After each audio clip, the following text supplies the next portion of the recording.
The focus early on was on events at the elementary school. Has the search there finished? Has the work there finished?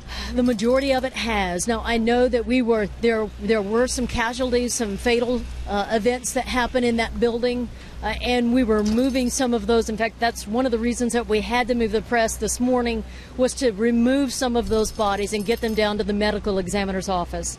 How many happened there, I don't have those numbers yet. We're hoping to release that later.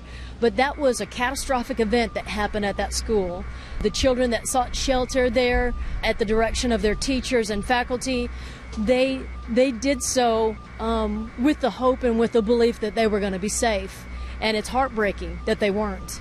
There isn't any explanation why some were taken and some were not, why some buildings were decimated and others were not. We don't have those answers. We trust when we take our kids to school in the morning, that when we drop them off, that they're going to be there. And it's heartbreaking when they're not. And I don't have the answer. We trust that God watches over our families. And we have to hope that when we come home at the end of the day, that our house is going to be there. And you know, we live in Tornado Alley. We accept that. Oklahoma is a wonderful place to live. But any place that you live, there's dangers, whether it's earthquakes, whether it's tornadoes, whether it's hurricanes. You know, and we accept those dangers for what they are, and we take the necessary precautions. We try, but we don't always succeed. And yesterday, we didn't succeed.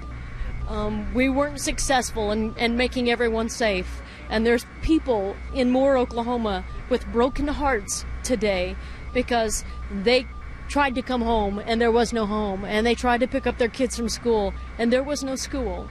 And there isn't anything that we can say that's going to change that. That's the facts. And it's going to take months and years, and maybe some will never recover. Our hearts are broken for them.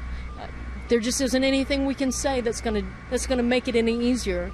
But we're here. We want to be here for the families. We want to be here for the victims. We want to do whatever we can to help them regain some sense of normalcy.